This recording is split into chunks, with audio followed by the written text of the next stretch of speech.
이 얘기는 이제 형들의 질투로 애굽의 노예로 팔려갔던 요셉이 애굽의 총리가 된 후입니다. 애굽의 총리가 된 후 총리가 되고 나서 7년 동안 풍년이 있었고, 그리고 나서 또 흉년이 이제 또 7년 동안의 흉년이 또 있는데, 그 흉년 중에서 2년째 됐을 때입니다. 그러니까 요셉이 나이로 치면은 요셉이 17살에 애굽에 팔려갑니다. 그리고 총리가 되었을 때 나이가 30살입니다.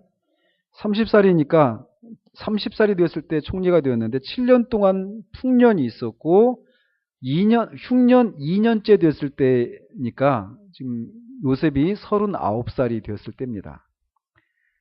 자, 그런데 아무튼 이제 그렇게 요셉이 애굽의 총리가 되었는데 그 애굽뿐만 아니라 그 가나안 지역, 중동 근동 지역 전체가 기근이 생겨서 이제 야곱 가족도 곡식을 사러 이제 애굽으로 들어오게 된 겁니다. 애굽에 곡식이 있다는 소문을 듣고. 그래서 이제 우리가 그런 과정들을 알잖아요. 맨 처음에 왔을 때는 그걸 밝히지를 않았죠. 근데 다시 그 곡식이 떨어져서 다시 왔을 때 그제서 이제 요셉이 바로 형들이 팔았던 동생 요셉이라고 하는 것을 형들한테 이제 밝힙니다. 죽은 줄만 알았던 동생 요셉이 살아있다라는 것을 확인했을 때, 근데 살아있는 정도가 아니라 애굽의 총리가 되었다라는 사실들을 형들이 이제 알게 된 거죠. 그러니 얼마나 놀랐겠습니까? 형들의 입장에서는 아마 복합적인 감정이 있었을 것이에요. 그러니까 죽은 줄 알았던 동생이 살아있다라고 하는 것에서 오는 그런 기쁨도 있었겠고, 또 한켠에는 이 동생을 우리가 죽이려고 했었고 죽이지는 않았지만 결국은 이제 노예로 팔았는데 이제 자신들을 쥐락펴락할 수 있는 그런 애굽의 총리가 되어 있는 동생을 보게 됐을 때 또 하나 두려움도 분명히 그들 안에 있었을 것이겠죠. 어쨌건 노예로 팔린 지 22년 만에 지금 이제 형들 앞에 요셉이 자기가 형들이 팔았던 그 동생 요셉이라고 하는 것을 이제 밝힙니다. 그리고 나서는 이제 고향으로 어서 돌아가서 이 고향에 있는 아버지와 나머지 가족들을 모두 데리고 와서 애굽 땅에 정착해서 살도록 그렇게 형들한테 얘기를 합니다. 왜냐하면 아직도 흉년이 5년이나 남아 있었기 때문입니다. 자, 그런데 이 야곱 가족은 애굽 사람 입장에서 보면은 외국인이란 말이죠. 그렇기 때문에 외국인인 야곱 가족이 애굽에 들어와서 살기 위해서는 왕의 그런 허가를 받아야 했을 것입니다. 근데 어쨌건 이 요셉이 형들을 만났다라고 하는 소식이 이제 바로와 그의 신하들의 귀에도 들리게 되었습니다.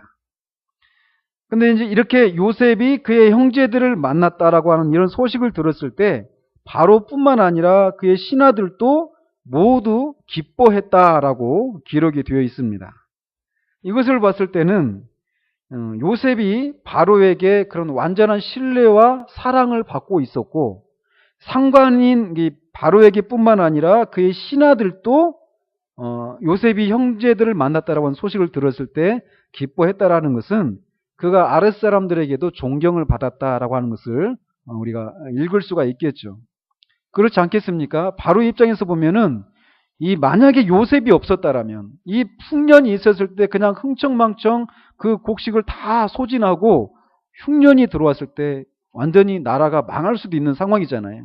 그런데 그 요셉이 그것을 미리 대비해가지고 그 흉년을 대처할 수 있게 했을 뿐만 아니라 그 당시 애굽이 근동에 있는 많은 나라들의 존경을 받을 수도 있는, 왜냐하면 그 주변에는 이렇게 준비할 수 있는 사람이 없었거든요. 그러니 이 요셉을 바라볼 때 바로의 입장에서는 얼마나 그가 고맙고 얼마나 그가 그의 그런 이 신뢰를 받을 만한 그런 사람이었겠냐는 거죠.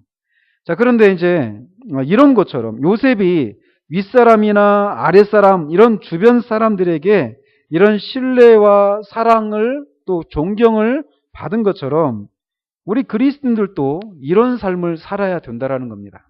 주변 사람들에게 이 우리의 신앙과 우리의 인격이 정말 주변 사람들한테 좋은 그런 영향을 끼칠 수 있는 그런 사람들이 우리가 되어야 할 것입니다.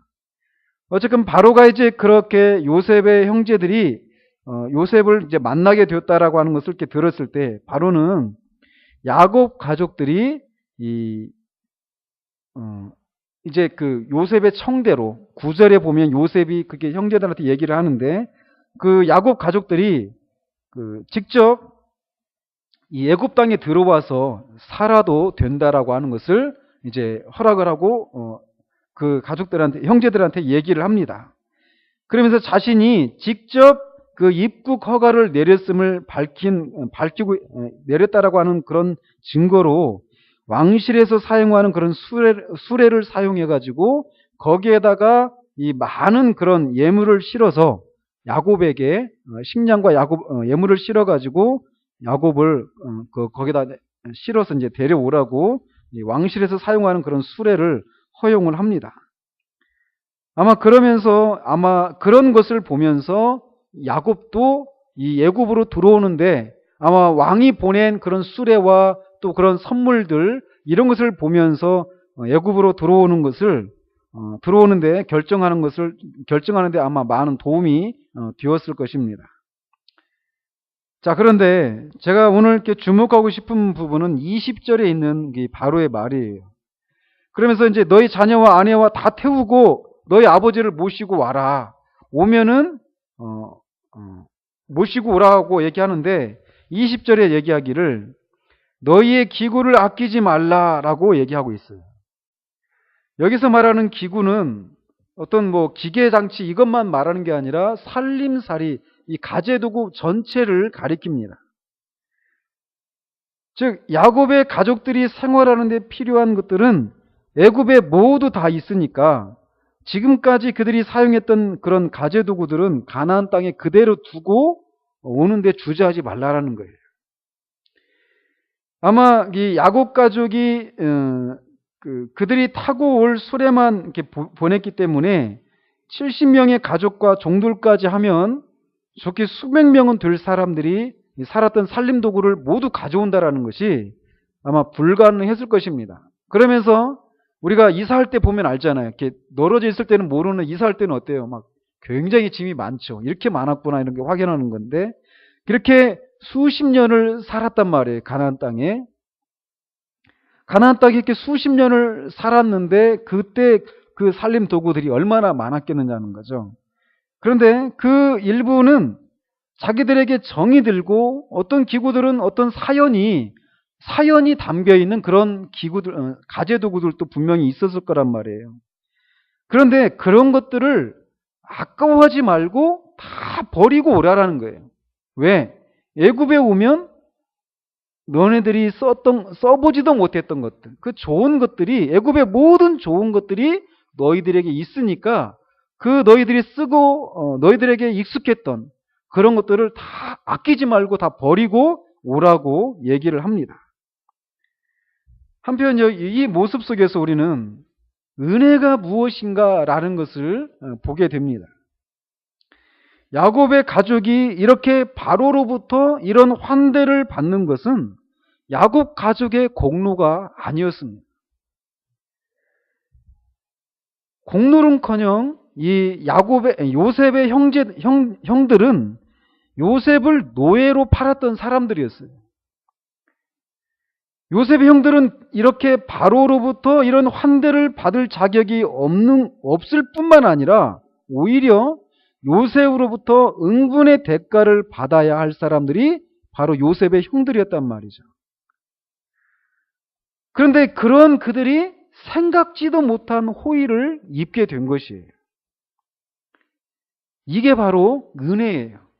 은혜는 받을 자격이 없는 사람들에게 베푸시는 하나님의 호의, 이게 은혜란 말이에요. 지금 이 야곱 형제들, 요셉의 형들의 모습 속에서 요셉 형들이 받는 이 환대가 바로 그 은혜가 이것이구나 라고 하는 것을 보여준단 말이죠. 요셉으로부터 응분의 대가를 받아서 죽을 수도 있는 그런 사람들이 그렇기는커녕 그 죄를 용서해 주는 것을 넘어서서 이런 환대를 받는, 이게 바로 은혜라는 것이죠. 그러므로 이런 모습 속에서 우리가 이 은혜가 무엇인가를 읽을 수가 있는데, 이 요셉의 형들 또 야곱을 포함한 이 야곱 가족이 이렇게 바로로부터 이런 환대를 받는 것, 이런 호의를 받는 것은 누구 덕분이냐면 요셉 덕분이에요. 그렇죠? 자기들의 공로가 아니란 말이에요. 예굽의 총리인 요셉 때문에 이렇게 호의를 받을 만한 자격이 없는 형들이 생각지도 못한 호의를 받게 된다라는 것이죠. 그런 것처럼 우리도 하나님으로부터 어떤 것들을 받는 것은 모두가 하나님과 우리 사이의 유일한 중보자 되시는 예수 그리스도로 말미암아서 받게 된다라는 거예요. 그래서 에베소서 2장 8절에서도 너희는 그 은혜에 의하여 믿음으로 말미암아 구원을 받았으니 이것은 너희에게서 난 것이 아니요 하나님의 선물이라, 이렇게 말을 합니다. 자, 그런 측면에서 우리가 구원에 속한 모든 은혜를 받는 것은 정말 하나님의 은혜란 말이에요. 그리스도로 말미암아 하나님이 우리에게 주신 선물이란 말이죠. 자, 그런 선물을 받은 사람들이 해야 될 것이 무엇일까요? 선물을 주었을 때 선물을 준 사람이 선물을 받는 사람에게 기대하는 것이 무엇일까요? 선물을 준 사람이 선물을 받는 사람한테 기대하는 것은 이거예요.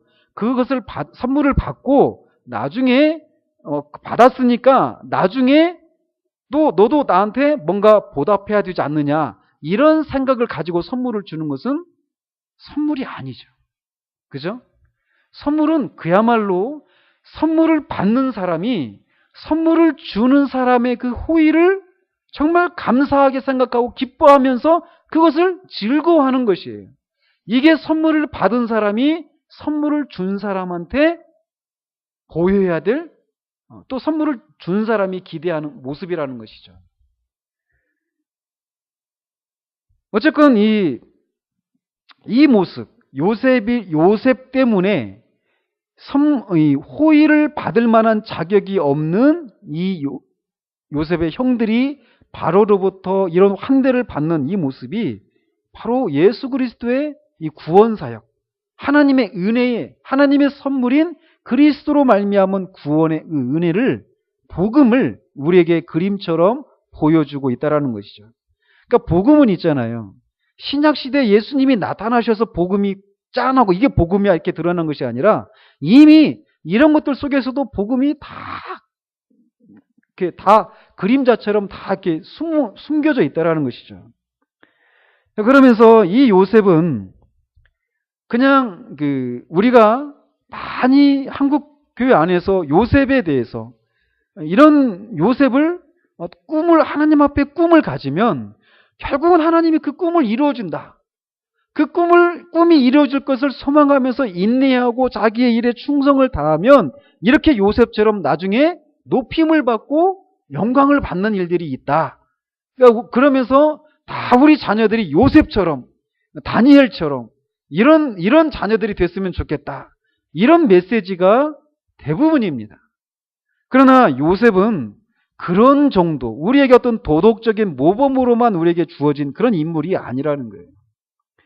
요셉은 예수님을 예표하는 그런 인물입니다. 요셉이 그의 아버지 야곱과 그의 형들을 비롯한 많은 가족들을 흉년으로부터 구원해내고 애굽의 풍요로운 것들을 누릴 수 있도록 하기 위해서 그가 해야 될 것이 무엇이었느냐면, 먼저 그가 아버지의 집을 떠나서 노예로 팔려야 했습니다. 또 그리고 감옥에 갇히는 등의 그런 고난을 당한 후에, 그런 후에야 애굽의 총리가 되어서 그의 가족들을 구원할 수 있는 위치에 이르게 되었던 겁니다. 그래서 이 요셉이 나중에 처음부터 그것을 알고 있었던 것 같지는 않아요. 근데 나중에 그가 이렇게 얘기를 하죠. 창세기 50장 20절에 당신들은 나를 해하려 하였으나 하나님은 그것을 선으로 바꾸사 오늘과 같이 많은 백성의 생명을 구원하게 하시려 하셨나니 이렇게 얘기하고 있어요. 즉 형들이 자기를 미워해서 노예로 팔려와가지고 그렇게 갖은 고생을 하게 된 것, 그리고 그 고생을 한 후에 애굽의 총리가 된 것, 그래서 애굽의 총리가 되어서 그 흉년 가운데서 야곱의 가족들을 구원해낼 수 있게 된 이 모든 과정이 하나님의 섭리 가운데서 일어난 일이라는 것을 그가 알고 이런 얘기를 했던 거죠. 그런 것처럼 요셉이 이렇게 아버지의 사랑을 받다가 그 집에서 떠나서 갖은 고난을 받은 후에 높여진 후에 그 다음에 그의 가족들을 구원해낸 이 모습은 예수 그리스도의 그런 삶을 그대로 예표하고 있다는 거예요. 하늘 보좌를 버리시고 낮고 천한 이 땅에 오셨습니다. 그리고 그 하나님의 백성들로부터도 조롱과 멸시를 받고 심지어는 십자가에 죽기까지 낮아지시는 그런 고난을 받으셨어요. 그렇게 고난을 받으신 후에 하나님이 죽은 자 가운데서 다시 그를 살리시고 하늘과 땅 위에 있는 모든 권세를 예수 그리스도에게 주신 거예요. 그래서 그가 이제 다시 살리는 영이 되시고, 그래서 죽은 자들에게 생명을 나눠줄 수 있는 그런 권세를 우리 주님이 받으셔서 이제 죄와 사단의 지배 아래에 있어서 영원히 죽어야 될 저와 여러분들을 구원하실 수 있는 구원자가 되셨단 말이죠. 그 주님의 삶을 이 요셉이 보여주고 있다는 거예요. 자, 그런데 오늘 제가 또 주목하고 싶은 부분은 바로 이런 부분이라는 거죠. 바로가 말했던 아끼지 말라라고 하는 그런 말입니다. 왜 바로가 이렇게 요셉의 형들에게 아끼지 말라, 너희들이 사용했던 그 모든 가재 도구들을 버리고 오는 것을 아까워하지 말고 들어오라고 했는가라는 겁니다. 애굽에 가면 무엇이 있기 때문에? 첫 번째로는 왕의 환대가 기다리고 있었습니다. 그리고 애굽 땅의 온갖 풍요로운 것들을 누릴 수도 있었어요. 그리고 앞으로 남은 5년 동안의 흉년으로부터 그들이 흉년으로부터 구원받을 수 있는 그런 은혜도 그들 앞에 있었다라는 거예요. 그런 것처럼 그런 것이 있기 때문에 지금 자기들이 누리고 있는 이런 것들은 지금 눈에 보면은 정말 좋아 보이는 것들이 있지만 애굽에서 누리게 될 것들과 비교해 보면 이런 것들은 아무것도 아니라는 거예요. 그러니까 그런 것들을 아끼지 말고 애굽으로 들어오라라고 말한다라는 것이죠. 그런 것처럼 우리도 우리의 구원을 위해서 또 구원을 받은 사람들이라면 구원받은 이후에 우리가 그런 갈등을 할 수가 있습니다. 저도 개인적으로 이런 신앙의 세계로 들어오기 전에 갈등의 시간들이 있었어요. 그동안에 교회를 다니면서 그 교회 안에서 받았던 그런 가르침들이 있었고 제 나름의 신앙이라고 하는 것들이 있었죠. 분명하게. 그런데 앞으로 펼쳐질 것들을 생각해 보면 모든 것을 알고 있었던 건 아니지만 그런 것들을 조금 맛보게 하는 거죠. 마찬가지로 여기서 야곱 가족이 애굽에서 누리게 될 것들이 무엇인지를 바로 왕이 실려 보낸 예물을 통해서 우리가 가면 이런 것들을 왕이 누리는 것들을 우리가 누릴 수 있겠구나라는 것을 조금 맛보았단 말이에요.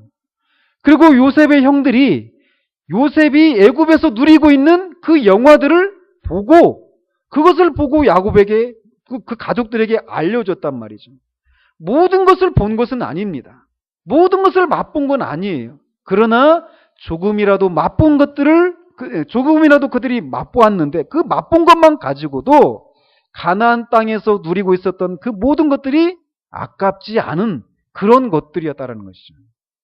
그런 것처럼 우리가 구원을 위해서도 마찬가지고 구원받은 이후에도 우리가 지금까지의 신앙생활을 뛰어넘는, 지금까지는 전혀 다른 그런 더 광대하고 더 깊고 넓고 그런 풍요로운 그런 신앙의 세계로 우리가 발을 들여놓으려고 할 때 우리 안에 이런 갈등이 생길 수가 있다라는 거예요. 그래서 그런 갈등이 생길 때 바로가 야곱에게, 그 가족들에게 아끼지 말라라고 말했던 것처럼 저도 여러분에게 그런 말씀을 드리고 싶다라는 겁니다. 아끼지 마시는 여러분이 되시길 바랍니다. 무엇을 아끼지 말아야 할까요? 아마 이 야곱 가족들은 이 가나안 땅에서 아마 그래도 가나안 땅에서 야곱 가족이 쓰고 있는 그런 장막, 그들이 다 장막에 거했으니까 장막이랄지 그들이 쓰고 있는 그런 가재도구들이 다른 사람들에게, 다른 그 가나안 지역에 있는 다른 사람들에게는 부러움을 살 만한 그런 것이었을 수도 있어요. 그리고 그들이 그 쓰고 있었던 그 모든 물건들이 어떤 정이 들고 어떤 사연이 있는 그런 것일 수도 있습니다. 그러나 그랬던 것처럼 우리가 구원의 길로 들어서는데, 또 이미 구원의 길에 들어섰지만 또 다른 어떤 그런 더 크고 더 광대한 그런 지평으로 우리가 발걸음을 내딛게 됐을 때 우리가 버려야 될 것들은, 아끼지 말고 버려야 될 것들은 어쩌면 우리가 소유하고 있는 것일 수도 있고 우리의 장래일 수도 있고 또 사람들과의 관계 속에서 있는 그런 어떤 안정적인 사람들과의 관계, 그런 것일 수도 있습니다. 그러나 또 어쩌면은 형식적인 그런 신앙, 이전에는 그냥 형식적으로 교회를 왔다 갔다 하고 그냥 어떤 기독교적인 그런 행위들을 반복해서 해나가는 그런 정도의 신앙, 이런 것들을 우리가 버려야 될 것이라는 거죠. 주님께서는 구원의 은혜가 얼마나 큰지 이렇게 말씀을 하십니다. 만일 네 오른눈이 너로 실족하게 하거든 빼어내버리라. 네 백체 중 하나가 없어지고 온몸이 지옥에 던져지지 않는 것이 유익하며, 또한 만일 내 오른손이 너로 실족하게 하거든 찍어내버리라. 내 백체 중 하나가 없어지고 온몸이 지옥에 던져지지 않는 것이 유익하니라. 우리가 지옥에 던져지지 않을 수만 있다라면 우리의 눈, 우리의 어떤 그 손, 우리의 지체 중에 어떤 것이라도 다 잘려진다 할지라도 지옥에 가지 않는 것이 훨씬 더 유익하다라고 말씀하고 계시다라는 거죠. 그러면 그만큼 우리가 정말 가장 우리의 밀접한 것이라고 하고 우리가 가장 소중하게 생각하는 그런 것을 버린다 할지라도 지옥에 가지 않는다라면 그게 더 유익하다라고 주님이 말씀하고 계신 거예요. 그런 것들을, 구원을 위해서는 어떤 것도 그러니까 아끼지 말라라고 주님이 말씀하고 계신 겁니다. 또 마태복음 13장에서도 천국은 마치 밭에 감추인 보화와 같으니 사람이 이를 발견한 후 숨겨두고 기뻐하며 돌아가서 자기의 소유를 다 팔아 그 밭을 사느니라 라고 주님이 말씀하시는 것처럼 우리가 이 천국에 속한, 이 천국을 소유하는 것, 천국에 속한 그 모든 것들을, 그 구원에 속한 모든 그런 것들을 우리가 누리기를 소원한다라면 우리가 그것이 무엇이든지 간에 아끼지 않고 버릴 수 있는 그런 우리가 되어야 한다라는 겁니다.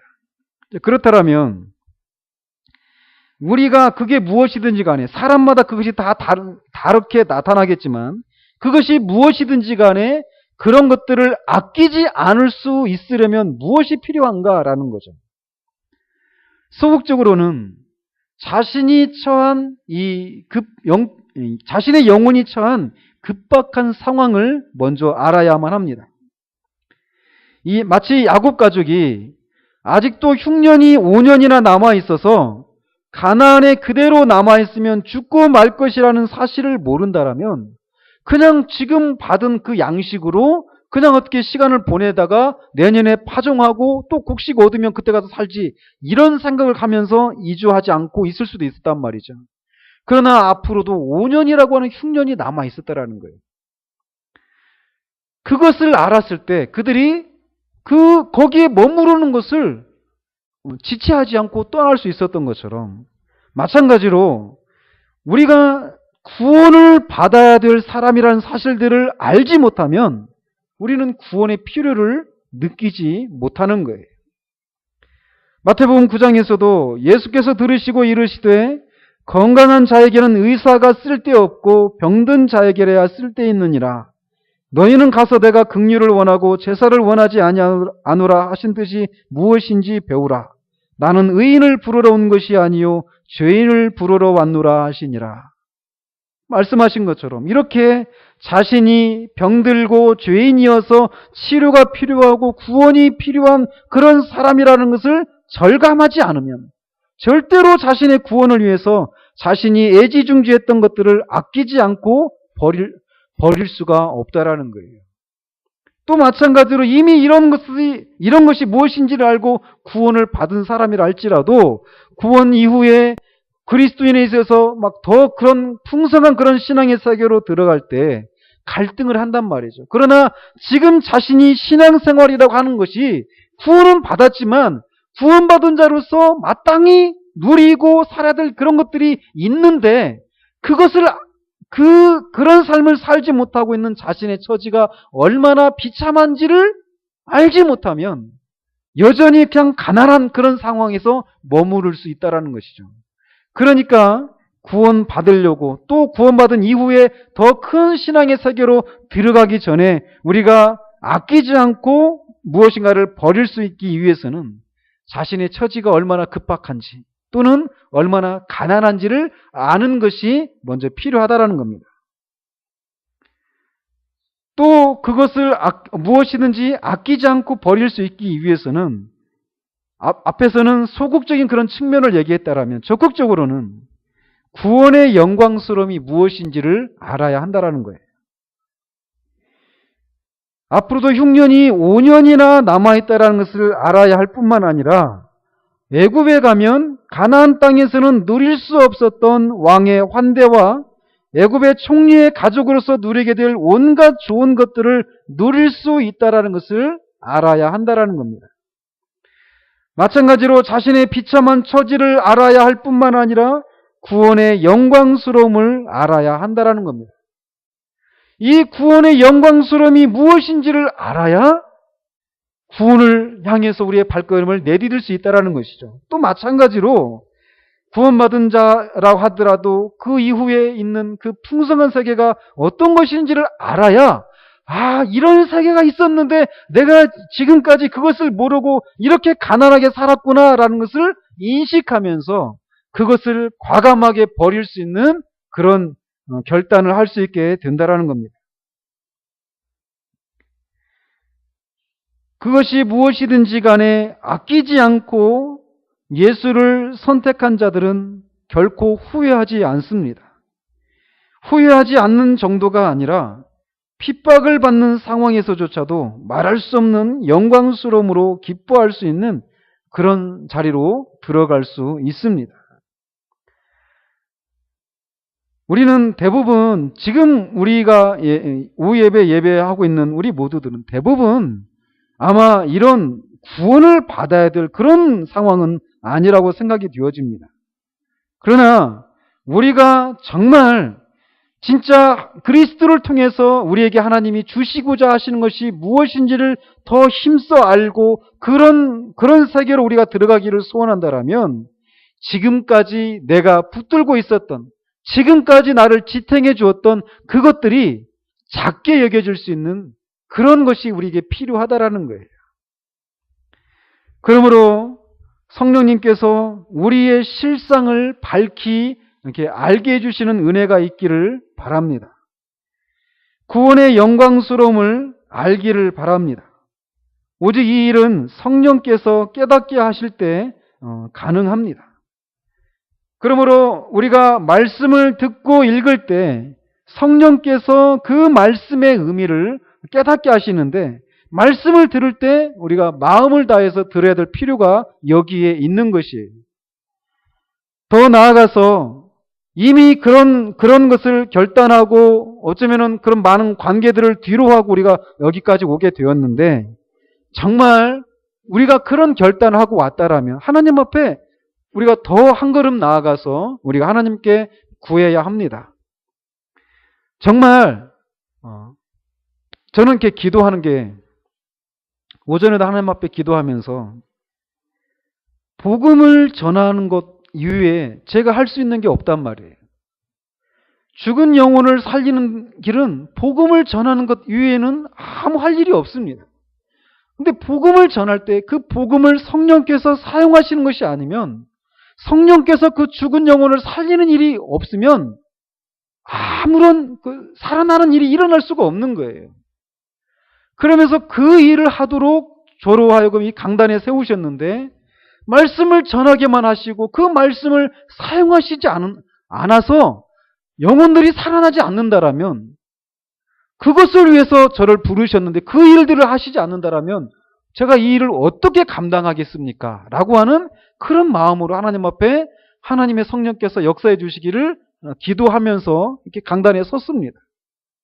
그런 것처럼 우리가 그냥 말로만 듣는 것이 아니라, 우리가 오전에도 계속 살펴왔던 그런 것처럼 정말 하나님께서 그리스도를 통해서 우리에게 하나님께서 주시고자 하시는 그런 풍성함들이 있단 말이에요. 그런데 그런 풍성함들을 그냥 있다라는 것을 계속 듣고만 있는 그런 상태에 우리가 머물러 있어서는 안 된다라는 거예요. 실제로 그것을 맛보아 아는 대로까지 가야 된단 말이죠. 그것을 위해서 우리가 여전히 그런 것을 소망하고 있다라고 생각하고 있을지 모르지만, 사실은 여전히 그런 것을 맛보기 위해서 먼저 우리가 쥐고 있는, 우리가 지금 아끼지 말고 버려야 될 그런 것들이 있음에도 불구하고 그것을 버리지 못하고 있는, 그런 것 때문에 우리가 더 영적인 진보를 이루지 못하는 그런 상황 가운데 있을 수 있다라는 거예요. 그러므로 저는 정말 저나 우리 모두가 우리 교회를 통해서 선포되어지는 그 메시지들을 통해서 그것들을 그냥 정말 우리가 실제로 맛보아 아는 것이 아니면 우리는 아는 것이 아니에요. 그런 것을 다른 데서는 들을 수 없는데 우리는 듣고 있다. 그래서 우리가 낫다. 아무 의미가 없는 것이라는 거예요. 실제로 그것을 맛보아 아는 것이 아니면 아무 의미가 없습니다. 그러므로 우리가 진짜 우리가 그리스도를 통해서 우리에게 주시고자 하셨던 그 영광스러움들, 이 영광스러움들을 실제로 맛보는 데까지 나갔으면 좋겠어요.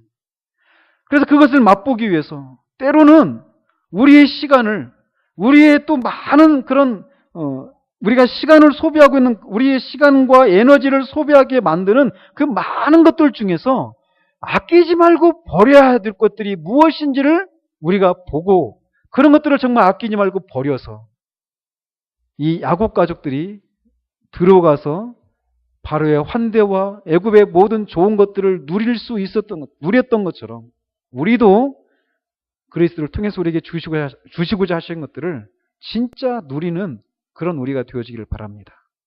아끼지 마십시오. 그게 무엇이 됐든 간에 정말 우리가 아끼지 말았으면 좋겠어요. 한 번밖에 없습니다. 우리 인생에 한 번밖에 없어요. 우리 영혼이 하나밖에 없어요.